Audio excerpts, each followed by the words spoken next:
Aí galerinha, bom dia, boa tarde, boa noite. Shark Variedades aí trazendo um pouquinho da história aí dos ex-presidentes. Começando aí pelo Deodoro da Fonseca. É claro que não é da nossa época, né? Com certeza. Mas para muitos ainda vão se lembrar de alguns aí das antigas. Nós estamos em 2021, então alguns vão lembrar aí do Getúlio Vargas, que é de 1930. Então quem tem 90 e poucos anos aí vai lembrar da época do Getúlio aí. Tá certo? E agora os atuais, né? E aí a encrenca começou aí, né? A nossa encrenca começou aqui, ó. Na, entre aspas, democracia aí com José Sarney. Depois o Fernando Collor que foi impeachmentado. Aí assumiu o Itamar.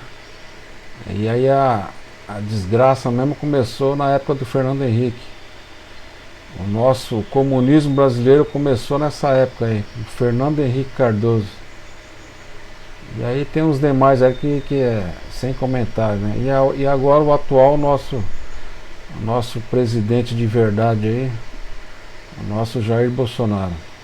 Então é isso aí, é um pouquinho da nossa história.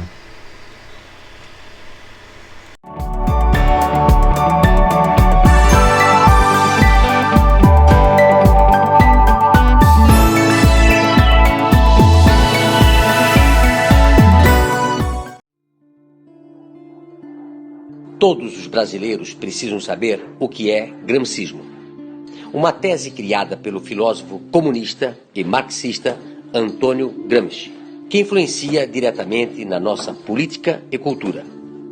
A tese fala que para implementar o comunismo em uma sociedade, o melhor caminho é ir alterando a cultura e os valores éticos e morais do seu povo, pois uma sociedade culturalmente e moralmente fraca é muito mais fácil aceitar revoluções. Foi sabendo disso que Antônio Gramsci postulou o conceito de hegemonia cultural, que trata do domínio ideológico de uma classe sobre a outra, trazendo o enfraquecimento do capitalismo, culminando em uma revolução e ditadura comunista. Mas de que forma isso impacta na nossa vida? Toda a inversão de valores existente hoje no Brasil, implantada pela esquerda, é completamente baseada no gramscismo, um plano de poder dos comunistas que vem sendo adotado em vários países da América do Sul, como Brasil, Venezuela, Cuba, Bolívia, Nicarágua e muitos outros. Aqui no Brasil, se tornou mais forte no governo de Fernando Henrique Cardoso, quando permitiu a criação do Fórum de São Paulo, proposto por Lula e Fidel Castro. O golpe comunista vem sendo aplicado na sociedade em etapas. Tudo começa com um governo populista que implanta assistencialismo, criando bolsas e planos familiares com o objetivo de controlar a classe pobre e garantir votos de cabresto na próxima eleição. Ainda nesta etapa, os governantes promovem o inchaço da máquina pública, com o aumento de cargos públicos para fidelizar em torno de 4 votos por grupo familiar. Manipulam os meios de comunicação para que todos recebam dinheiro do governo, ficando assegurada a publicidade oficial, com notícias distorcidas para manipular a população. Demonizam as forças armadas, o regime militar, taxando de ditadura, criando uma imagem de inimigo inexistente.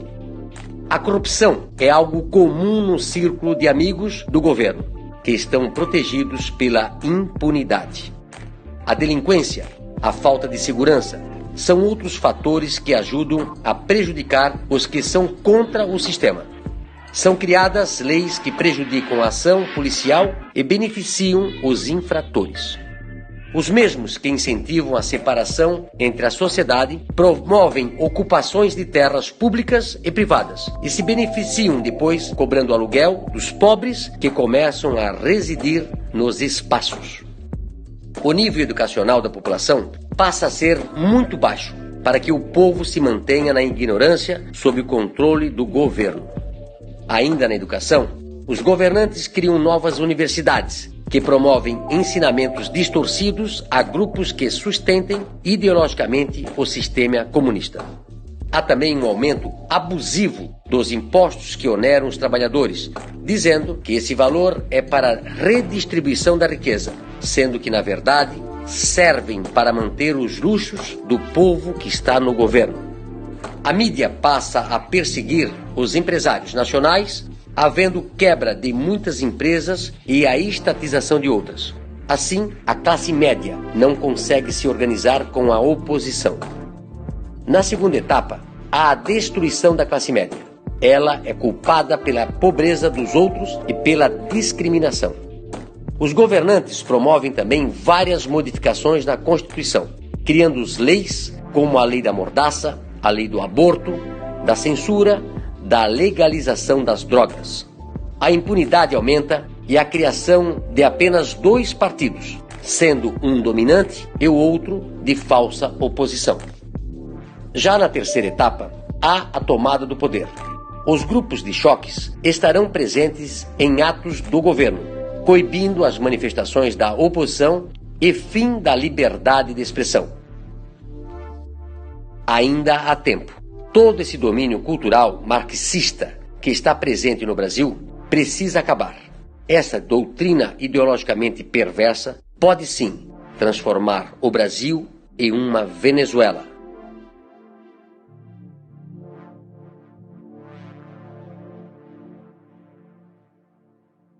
A teologia da libertação, uma forma de subversão religiosa fomentada pela KGB na América Latina, promovia o casamento perfeito entre o marxismo e o cristianismo. Uma ameaça deliberadamente concebida para minar a Igreja e desestabilizar o Ocidente por meio da subordinação da Igreja a uma ideologia política ateísta. Em 1979, Lula, o então líder do movimento sindical em São Paulo, organizava suas greves em reuniões secretas dentro da igreja de Frei Beto, um dos principais expoentes da teologia da libertação, que viria a se tornar um dos principais mentores de Lula no futuro. E eu era fruto da teologia da libertação, do sindicalista, agora está totalmente diferente. Que história de religião é essa?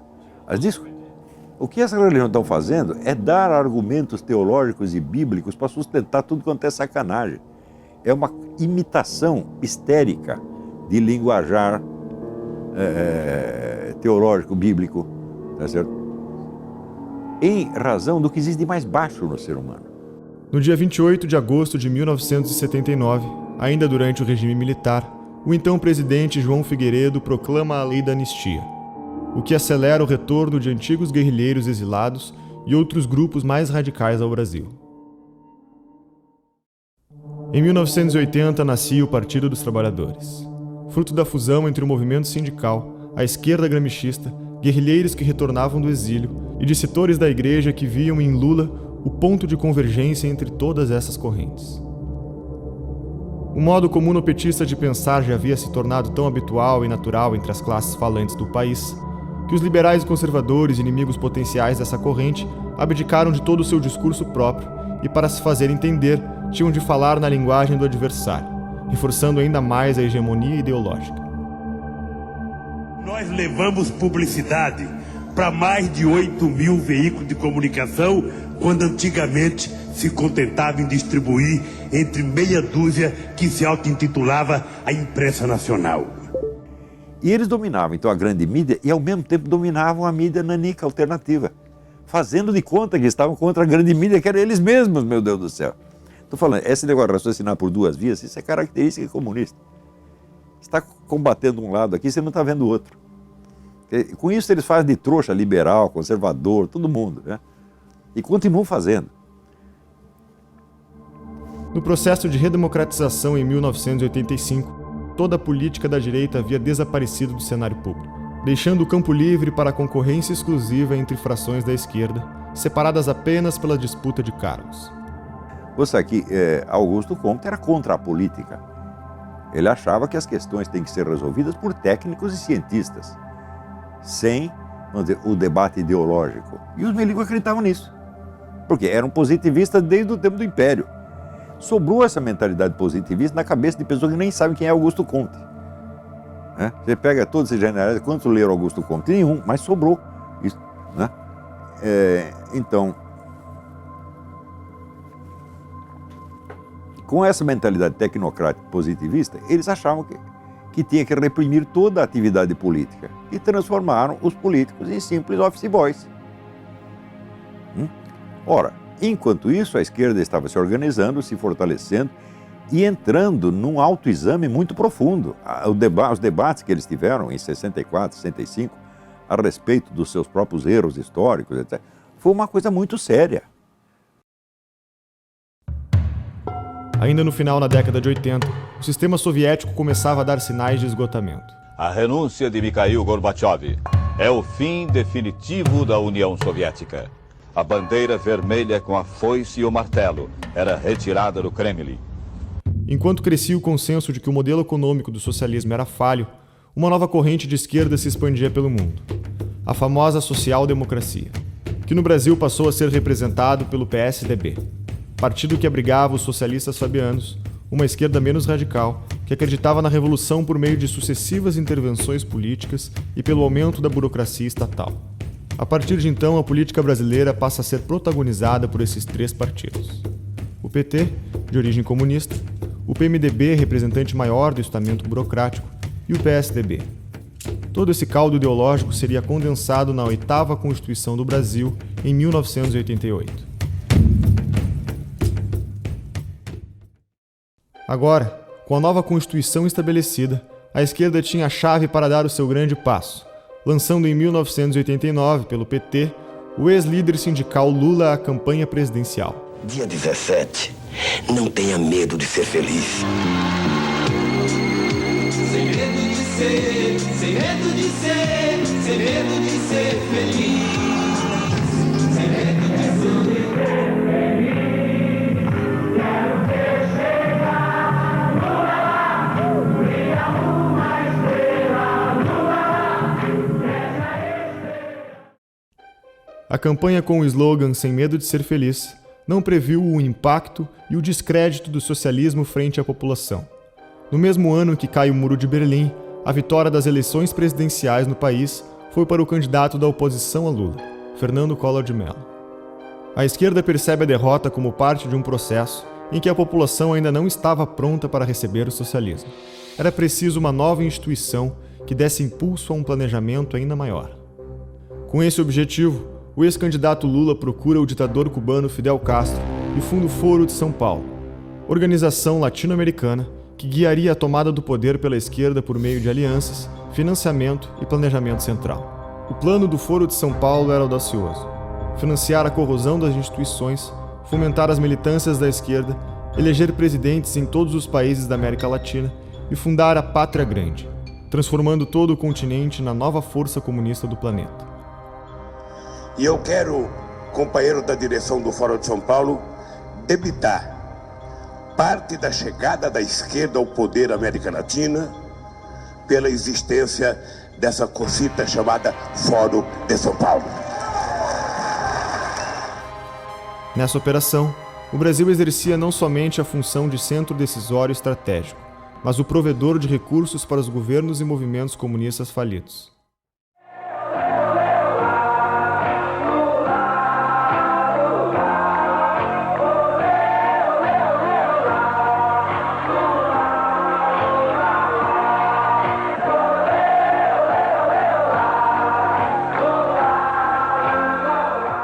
Com toda essa estrutura criada com o controle total da narrativa política do país, ficaria fácil para a esquerda levantar a sua militância contra o então presidente Collor, que sofre o primeiro processo de impeachment da nova república, sob acusações de irregularidades na sua campanha.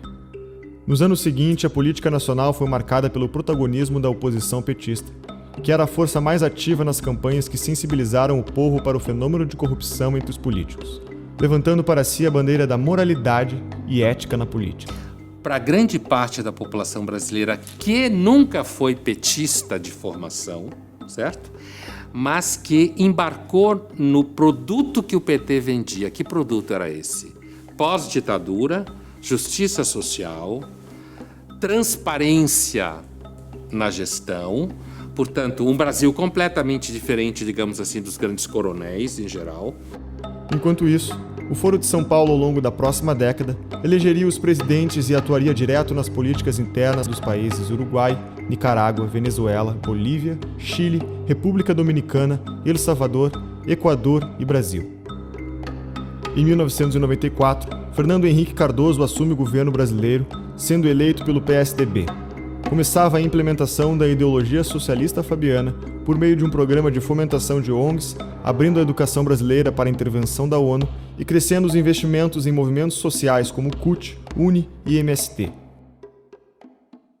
FHC estabilizou a economia com um plano real e o tripé macroeconômico baseado em câmbio flutuante, meta de inflação e meta fiscal.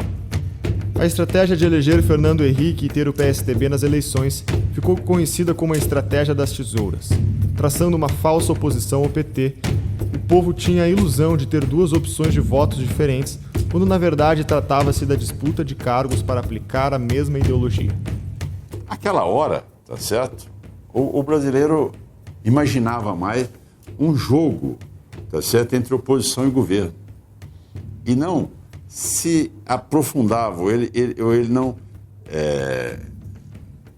buscava maiores argumentos ou conhecimento dos fatos. Nós pegamos FHC, todo mundo, FHC e Lula são inimigos. Mentira, são amigos. FHC é um fabianista que começou a implantar o comunismo no Brasil, apoiado pelo Lula. Lula continuou. Por que você acha que marxista, comunista, estuda dialética? Dialética é a arte de você pensar duas coisas ao mesmo tempo, nunca uma só. Então, quando se cria, por exemplo, o PT e PSDB, já foi com essa ideia. O Lula sintetizou isso há muitos anos atrás, quando ele disse: eu e o José Serra inauguramos uma nova modalidade de política. Qual é a nova modalidade de política? Nós dividimos o território. Você governa um pouco, eu governo um pouco, mas é sempre nós. É fantástico isso. Vocês querem conquista melhor do que numa campanha neste país a gente não ter nenhum candidato de direita? Em 2002, o PT entende que a população está finalmente preparada para receber o partido no poder e investe pesado em marketing por meio do publicitário e chefe de campanha Duda Mendonça, que acabaria sendo preso no futuro por receber propina. 1, 2, 3, Lula! Todo mundo aquele Lula! Tá? Igual o outro, eu acho que assim fica mais sincronizado. Porque a música um vai adiante, outro vai atrasado. Bota o L, o L, tá? Eu vou dizer. A estratégia foi vitoriosa e elegeu Lula com 61% dos votos. O próprio Fernando Henrique Cardoso, em entrevistas concedidas ao deixar o governo, enaltece a alegria de passar o cargo para Lula. Janeiro de 2003, um capítulo da história do Brasil. A capital federal consagra um novo presidente de 170 milhões de cidadãos.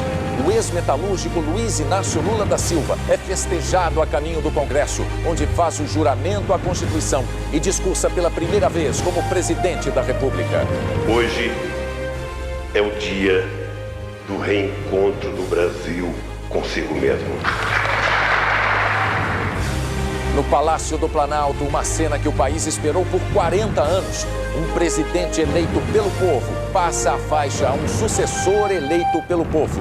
Depois de 8 anos na presidência, Fernando Henrique Cardoso diz que quase chorou de emoção ao passar o cargo a Lula. O Jornal Nacional mostra todos os detalhes da posse. A nomeação oficial do ministério, as autoridades estrangeiras que vieram, os novos nomes da economia e a quarta-feira em que a democracia brasileira foi celebrada numa imensa festa popular na capital. O PT se elegeu graças a um discurso da ética, da moralidade, da defesa dos pobres, da defesa dos mais humildes, do fim das desigualdades sociais, etc. E também com a saturação que havia no sistema político anterior. Antes era o PSDB, mas também junto com o PMDB, todos os partidos tradicionais. O PT entrou com essa mensagem, dizendo que era melhor do que todos os outros partidos. Quer dizer, a partir daí também você tem um outro fenômeno curioso, que é o que eu chamo de construção de uma narrativa excludente sobre o Brasil. Quer dizer, a ideia do nunca antes nesse país, a ideia que antes e depois, como se o país tivesse começado em 2003, essa narrativa ideológica de que, bom, nós somos os puros e a sociedade é impura. A campanha dessa vez foi neutra e tranquilizadora, tentando eliminar a ideia de que o governo seria socialista e se colocando como aliado do mercado e do progresso. Para que isso fosse possível, o PT traçou uma série de alianças com o estamento burocrático e com demais partidos para conseguir chegar ao poder, prometendo para a esquerda que, uma vez lá, faria o que chamavam de giro à esquerda, isto é, livrar-se das alianças para poder seguir com a agenda estabelecida no Foro de São Paulo. O Lula, no começo, foi bastante cauteloso, porque ele já tinha perdido 3 eleições anteriormente, com programas tipicamente de esquerda, fez uma aliança com o grande capital, a burguesia, convidou um vice-presidente, um grande industrial mineiro, e preservou as políticas que eles detestavam, as chamadas políticas neoliberais, né?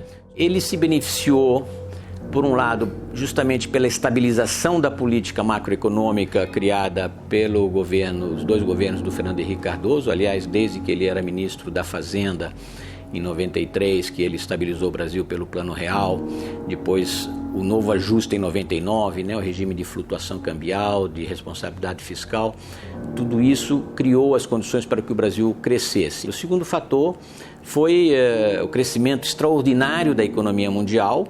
Desde antes do choque do primeiro choque do petróleo em 1973, a economia mundial não crescia tanto quanto cresceu na primeira década do milênio, né, nos anos 2000, e sobretudo o fator China, que foi extremamente relevante para o Brasil. Vamos ser muito claros, o Lula não tem nenhum mérito nisso, nem pelo crescimento do Brasil, nem pelo afluxo de dólar. Quem exporta são os exportadores, é a China que compra e não o Brasil que vende, certo? Então ele não fez nada, ele apenas não chutou o pau da barraca. E o PT acreditou que a China continuaria com sua presença no mercado para sempre e que os cofres do governo continuariam engordando para atender às mais desgabaritadas fantasias que transformaram Lula numa espécie de apresentador de programa de auditório mundial, né, onde saía distribuir dinheiro. Foi nessa esteira que veio a Copa do Mundo, foi nessa esteira que vieram os Jogos Olímpicos para o Brasil, numa gastança irresponsável. E, ao mesmo tempo, essa quantidade de dinheiro foi extremamente sedutora para a quadrilha já existente no Congresso Nacional, né, que conseguiu se organizar em cima de importâncias e volumes fabulosos. No mesmo ano, começam a ser desvendadas uma série de escândalos que acompanhariam os 13 anos de governo do Partido dos Trabalhadores. O assassinato do prefeito Celso Daniel na cidade de Santo André foi frequentemente apontado e ligado com uma parte do esquema de corrupção do partido. Eu tenho medo. Nós estamos falando com gente muito graúda. Não tem histórico de violência, né? Celso Daniel. Você acha que é do time deles lá? Isso traz mais... Até 2002, as fontes de financiamento do PT eram o bicho, o lixo e o transporte coletivo. Né? Daí está Celso Daniel.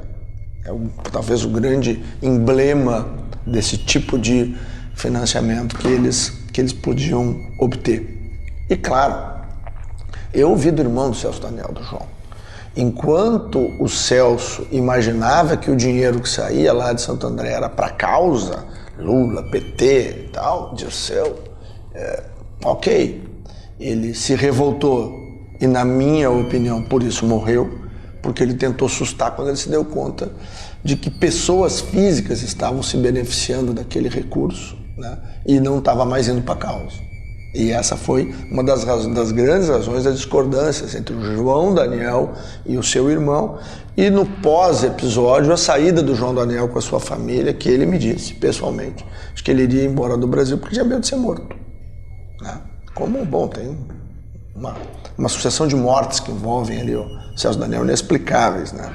Ocorreram 7 assassinatos ligados a Celso Daniel, incluindo o médico legista, o sequestrador, o investigador da polícia, o agente funerário, o garçom e demais testemunhas. Com o caso de Celso Daniel abafado, o plano do partido continuava a executar o giro à esquerda, de forma a depender cada vez menos do apoio político e das alianças com os demais partidos. É por razões políticas. Construíram durante anos uma política de conciliação com a direita, construíram durante anos uma política de conciliação com o grande capital, construíram durante anos uma política que privilegiava a luta institucional e criaram uma armadilha da qual não conseguiremos sair a não ser rompendo com essa política. Portanto, adotando uma outra estratégia. E é muito difícil adotar uma outra estratégia, não é fácil. E reconhecer essa necessidade de fazer o giro é muito complexo. Para progredir o plano, Lula precisava que suas medidas, ideias e intenções fossem aprovadas no Congresso, sem as dificuldades da guerra política. A aliança entre o PT e os outros partidos prejudicavam os planos da cúpula do Foro de São Paulo pelos constantes conflitos de interesse entre os representantes dos diversos partidos. Para prosseguir, era importante que uma das primeiras medidas fosse trocar as alianças de poder político para as alianças de poder financeiro. O PT tinha esse problema do financiamento, que eles queriam resolver, tinha como queria ter fontes de financiamento onde ele não dependesse do empresariado, então aí se justifica todo o sistema de roubalheira que eles montaram, essa organização criminosa porque fazia é parte da lógica, eles são contra o sistema capitalista, eles são contra o sistema de livre empresa, eles são contra, né, a acumulação de capital, todos esses conceitos que são fundamentais para a humanidade, para o progresso da humanidade, né? Mas então eles não têm problema nenhum de fazer parasitismo disso, eles não têm nem problema ético, nem moral com isso. Isso para eles é lógico, nós temos uma revolução para fazer, então vão tomar o dinheiro desses capitalistas aí, é assim que eles pensam. Pode ser essa pessoa, pode estar sendo duro, mas a verdade é essa, né? E aí todo o esquema do mensalão, o esquema do petrolão, que é tudo a mesma lógica, né? E vai no DENIT a mesma coisa, onde quiser, pode ir aonde quiser, na área pública, no período que ficar no poder, é tudo a mesma coisa, né? O argumento, mas a corrupção sempre existiu. Ok, mas organizado, disciplinado, metodologicamente feito, criteriosamente organizada, né? E comandada com mão de ferro, só no governo deles. A tentativa baseava-se em comprar o apoio com dinheiro, tanto com os partidos, como individualmente com cada político. Dessa forma, não precisavam mais ter alianças concretas, muito menos ideológicas para conseguir governar com o partido. Um dos primeiros partidos envolvidos com o esquema foi o PTB. Seu então presidente Roberto Jefferson negociou aliança com o PT nas capitais para as eleições de 2004. Em troca, o PT ajudaria financeiramente o PTB. O PTB fez um acordo com o PT, né, para haver ou apoio branco ou não haver confronto nas capitais que o PTB tivesse candidato a prefeito com os do PT. E esse acordo custava 20 milhões de reais. Ao ser denunciado no envolvimento de um escândalo de corrupção envolvendo os Correios, em fraudes de licitações e desvios de dinheiro público, Jefferson admitiu que a ajuda incluía 4 milhões de dólares não declarados à Justiça Eleitoral. Também denunciou na CPI as práticas de compra dos deputados federais da base aliada no governo federal pelo partido que era tido como o oficial, o PT. A prática ganhou o nome de mensalão. Eu me lembro que de 2003 até 2005, eu não quero errar o número, porque faz tempo que isso aconteceu, mas eu acho que foi uns 140 parlamentares trocaram de partido 230 vezes. Era um tal de tira a camiseta e bota a camiseta, tira a camiseta e bota a camiseta, que a gente só foi entender as razões lá no mensalão, né? Por que estava acontecendo aquele tira a camiseta, o cara um dia corintiano, outro dia colorado, outro dia vira gremista, outro dia vira Palmeiras. Teve cara que trocou de partido 5 vezes numa semana. 5 partidos diferentes em uma semana. Lula percorreu todas as mídias afirmando que não sabia de nada. O que eu acho é que não houve mensalão. O que eu acho, cara, eu também não vou ficar... Entretanto, abundavam depoimentos, delações e testemunhas do caso, incluindo seu amigo e, na época, presidente do Uruguai, José Mujica, que em seu livro, Uma Ovelha Negra no Poder, revelou que Lula afirmava para ele que o mensalão era a única forma de governo viável no Brasil. Então, essa sempre foi a origem do PT, a origem do sindicalismo, aquele sindicalismo retrógrado do ABC paulista, aquele processo de extorquir, de roubar, de matar, como nós assistimos hoje, também acontecendo com aqueles membros do PT que reagem às suas orientações.